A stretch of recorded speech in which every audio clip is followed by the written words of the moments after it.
Assalamualaikum warahmatullahi wabarakatuh. Bismillahirrahmanirrahim. Alhamdulillahirrabbilalamin.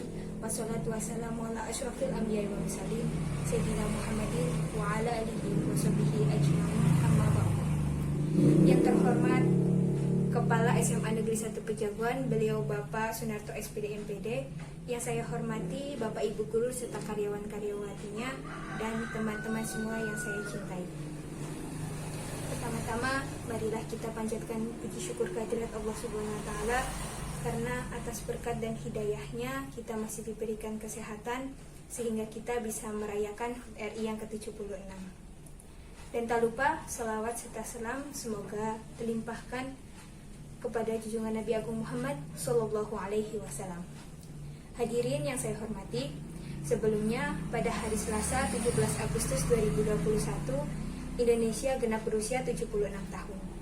Usia yang tidak lagi muda ini membuat kita harus senantiasa menjaga negeri tercinta ini dengan segenap rasa dan sepenuh hati.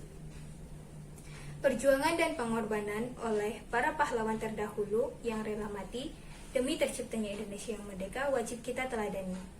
Jangan sampai keringat, darah, dan nyawa mereka sia-sia belaka. Pada tahun 2021 ini menjadi tahun kedua kita merayakan Hari Kemerdekaan Indonesia di tengah suasana pandemi COVID-19. Maka dari itu, jangan lupa tetap patuhi protokol kesehatan agar pandemi ini bisa segera berakhir. Hadirin yang saya hormati, perkenalkanlah saya perwakilan dari kelas 12 Pertama akan membawakan pidato yang bertema bahaya radikalisme yang mengintai kalangan pemuda bangsa. Seperti yang kalian ketahui tentang berita-berita radikalisme, sering terjadi di telinga kita semua, baik dari dalam negeri maupun luar negeri. Lalu, apakah radikalisme itu? Radikalisme adalah fenomena global yang juga bisa ditemukan di kelompok sosial atau keagamaan manapun.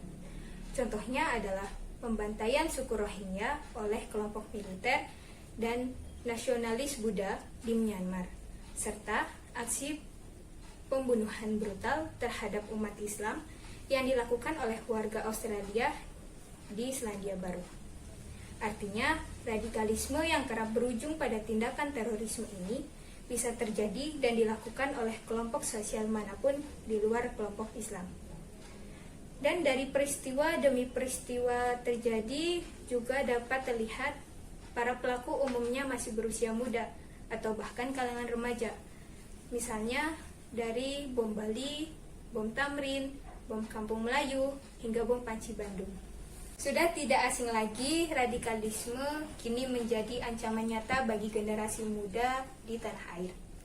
Oleh karena itu, pemerintah dan pihak-pihak terkait kini lebih gencar mencegah radikalisme, khususnya di kalangan remaja. Radikalisme juga merupakan suatu tindakan yang dilarang oleh Islam, seperti yang dijelaskan dalam firman Allah surat Al-Baqarah ayat 143. A'udzubillahi minasyaitonirrajim. Bismillahirrahmanirrahim. Wa kadzalika ja'alnakum ummatan wasatan litakunu syuhada'a 'alan nasi wa yakunar rasulu 'alaikum syahida. Artinya, dan demikian pula kami telah menjadikan kamu umat Islam, umat yang adil, terbaik dan pilihan, agar kamu menjadi saksi atas perbuatan manusia dan agar Rasul Muhammad menjadi saksi atas perbuatan kamu. Bisa kita lihat dari kalimat ummatan wasaton, umat yang adil atau pertengahan. Tampak jelas bahwa umat Islam dilarang melampaui batasan yang telah ditetapkan syariat, baik dalam keyakinan maupun amalan. Sikap melampaui batas tidak akan membuahkan hasil yang baik dalam semua urusan, apalagi dalam urusan agama.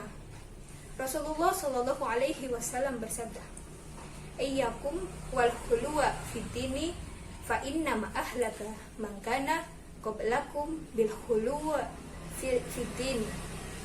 Artinya, hindarilah oleh kalian tindakan melampaui batas atau khulu dalam beragama, sebab sungguh khulu dalam beragama telah menghancurkan orang sebelum kalian. hadis riwayat An-Nasa'i dan Ibnu Majah. Di antara bentuk melampaui batas adalah bersikap radikal dengan segala bentuknya yang menyelisihi syariat. Dalam bahasa Arab, kata al-khuluwa yang berarti radikal, kekerasan, dan kekakuan kembali kepada sebuah kalimat yang bermakna sesuatu yang berlebih-lebihan dan melampaui batas dan ukuran. Oleh karena itu, janganlah kita bersikap radikalisme, terutama untuk generasi muda. Manfaatkanlah waktu kalian untuk hal-hal baik dan bermanfaat bagi kita semua.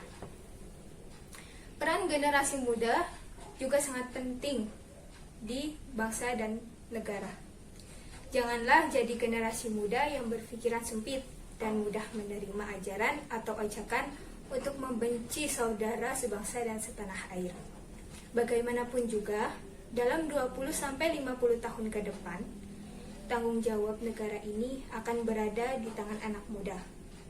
Kalau paham-paham radikalisme ini tidak dihilangkan dari pikiran generasi muda, maka negara ini pasti akan mengalami kehancuran. Hadirin yang saya hormati, bagaimana sih caranya agar kita dapat mencegah radikalisme yang mengancam pemuda bangsa? Caranya yaitu 1. Memperkenalkan ilmu pengetahuan dengan baik dan benar. 2. Menjaga persatuan dan kesatuan. 3. Berperan aktif dalam melaporkan radikalisme dan terorisme. 4. Menyaring informasi yang didapatkan. 5. Ikut aktif mensosialisasikan radikalisme. Untuk itu, marilah kita, pemuda bangsa Indonesia, jauhi radikalisme dan terorisme agar negara tercinta kita ini terhindar dari kehancuran bangsa. Perdalam ilmu dan pengetahuan kita tentang hal-hal baik agar kita terhindar dari suatu yang buruk. Tetap jaga kesehatan dan patuhi protokol kesehatan untuk mengurangi penyebaran virus COVID-19 di masa pandemi ini. Demikian pidato yang dapat saya sampaikan. Apabila ada kesalahan dalam bertutur kata, saya mohon maaf. Wabillahi taufiq wal hidayah. Wassalamualaikum warahmatullahi wabarakatuh.